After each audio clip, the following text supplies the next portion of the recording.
और जब तक भीतर के फूल न खिले तब तक आए मधुमास की जाए सब बराबर है। फूल खिलें कि झरें क्या करोगे? भीतर ही प्रकाश न हो तो सूरज उगे कि डूबे? तुम तो अंधेरे में ही हो। उगता है सूरज तब भी, डूबता है तब भी। अंधेरी रात तो भी अमावस, पूर्णिमा की रात तो भी अमावस। तुम्हारे भीतर तो अमावस ही बनी रहती। और मृत्यु के क्षण में अल्बर्ट आइंस्टीन को यह दिखाई पड़ना शुरू हुआ कि काश मैंने इतनी ही ऊर्जा अपने को जानने में लगाई होती तो आज मृत्यु के पार भी मेरे भीतर कुछ है, शायद उसे पहचान लिया होता। आज मृत्यु का भय न पकड़ता। आज मृत्यु का अतिक्रमण करने की मेरी क्षमता होती। मरते समय एक ही भाव अल्बर्ट आइंस्टीन को था कि अगर फिर कभी जीवन मिले तो उस सारे जीवन को अब धर्म की, रहस्य की खोज में लगा दूंगा। और सबसे बड़ा रहस्यों का रहस्य स्वयं के भीतर है। होगा भी, होना भी चाहिए। जानने वाले को जानने में ही परम रहस्य है। इस भेद को तुम ठीक से समझ लो तो सूत्र साफ होना शुरू हो जाएगा। वलम वाव विज्ञानाद भुआ। ठीक कहता है छांदोग्य उपनिषद का ऋषि, विज्ञान से बल श्रेष्ठ है। विज्ञान पदार्थ की जानकारी, बल किसे कह रहा है? बल से भी तुम किसी पहलवान के बल को मत समझ लेना। बल से भी उपनिषद के ऋषि का अर्थ होता है अंतर ऊर्जा। साधारण आदमी ऐसा है जैसे छेद वाला घड़ा, कितना ही भरो भरता नहीं, भरो और खाली हो जाता है। कुछ रुकता नहीं, कुछ टिकता नहीं।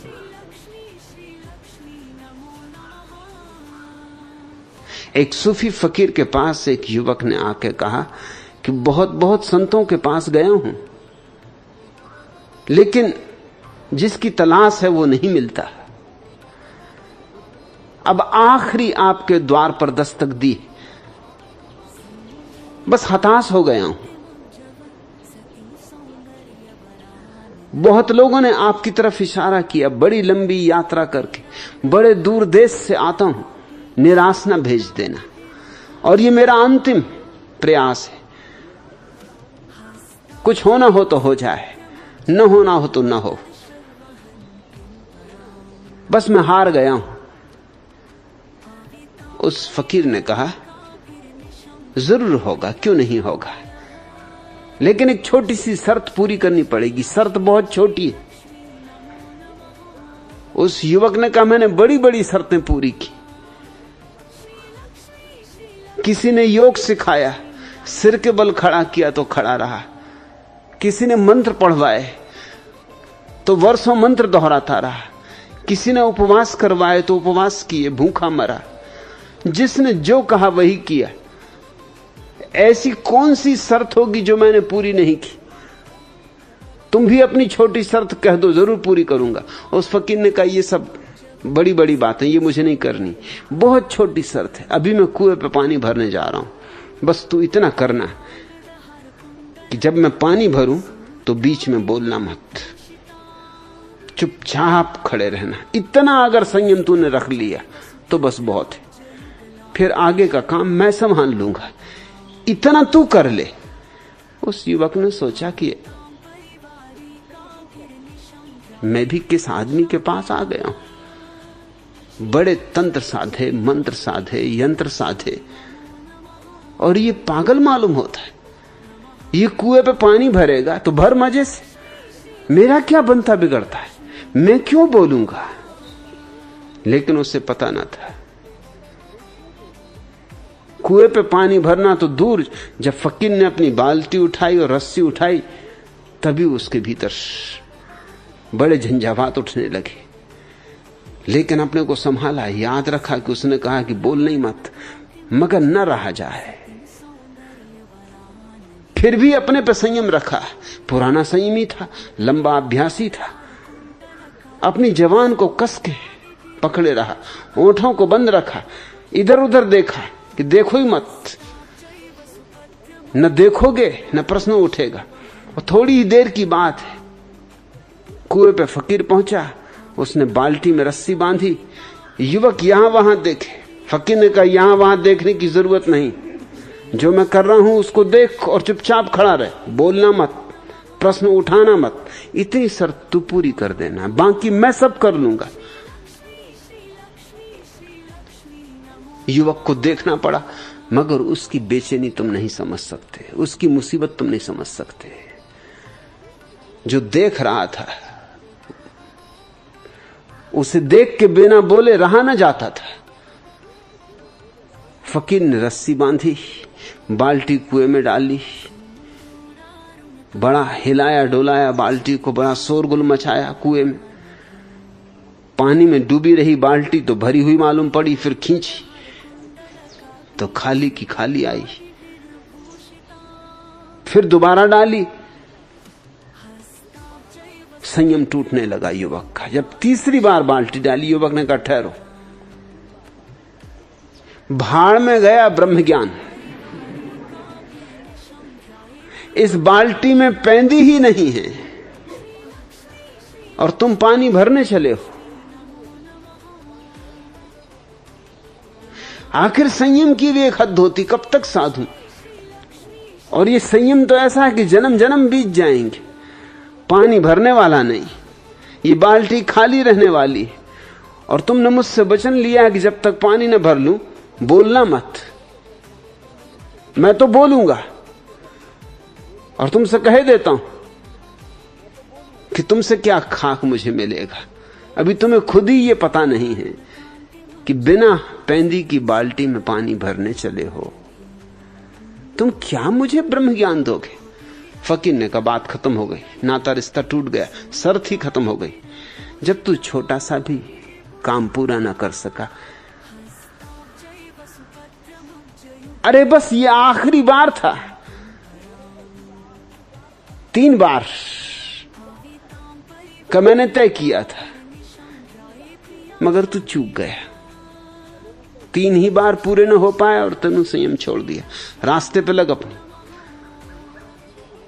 ऐसे आदमी से क्या होगा जिसमें इतना धीरज नहीं। भाग। ये तो मुझे भी पता है कि बाल्टी में पैंदी नहीं, मैं कोई अंधा हूं। बाल्टी में पानी नहीं भरेगा ये भी मुझे पता है। ये तो तेरी धीरज की परीक्षा थी, मगर तू असफल हो गया। अब मैं जानता हूं कि क्यों तू अब तक हताश है। तू सदा हताश रहेगा, एक छोटा सा काम ना कर सका। भाग जा, अब ये शकल मुझे मत दिखा। युवक चला तो, लेकिन अब बड़ी बेचैनी में पड़ गया। बात तो ठीक थी, फकीर पागल नहीं था, कुछ बेबूझ था। सो फकीर सदा हुए।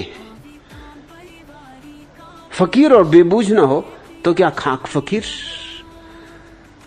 फकीर और कुछ रहस्यपूर्ण न हो तो क्या खाक फकीर। पंडित होते हैं तर्क शुद्ध, फकीर तो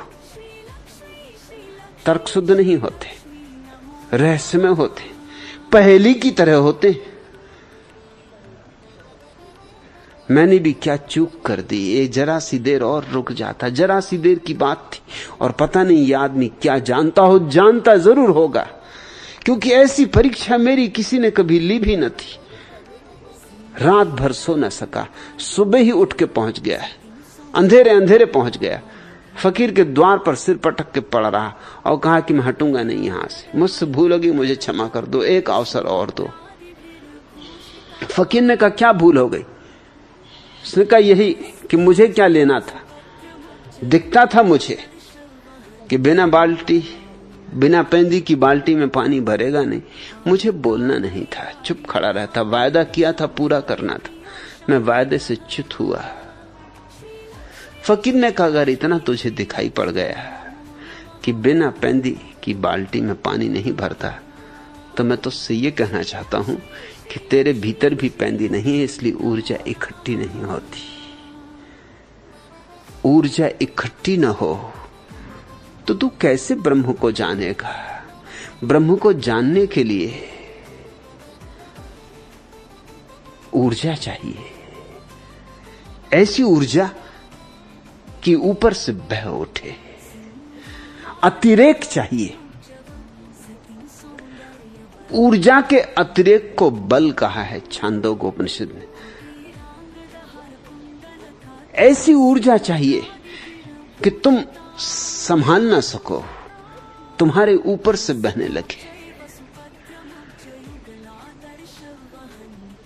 इतनी ही ऊर्जा हो तो ही सत्य को जाना जा सकता है। निर्वीर्य सत्य को नहीं जान सकते। तुमने कभी सुना ना होगा कि कोई नपुंसक और ब्रह्म ज्ञान को उपलब्ध हुआ हो। वीर्यवान, ऊर्जा से भरे हुए लोग। वृक्ष पर फूल कब खिलते? जब वृक्ष के पास इतनी ऊर्जा होती कि अब उमंग में लुटा सकता है, तब फूल खिलते।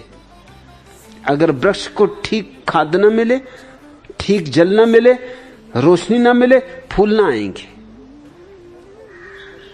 फूल तो विलास है, वैभव है, ऐश्वर्य है, और इसलिए मुझे ईश्वर शब्द प्यारा है। ईश्वर शब्द ऐश्वर्य से ही बना है।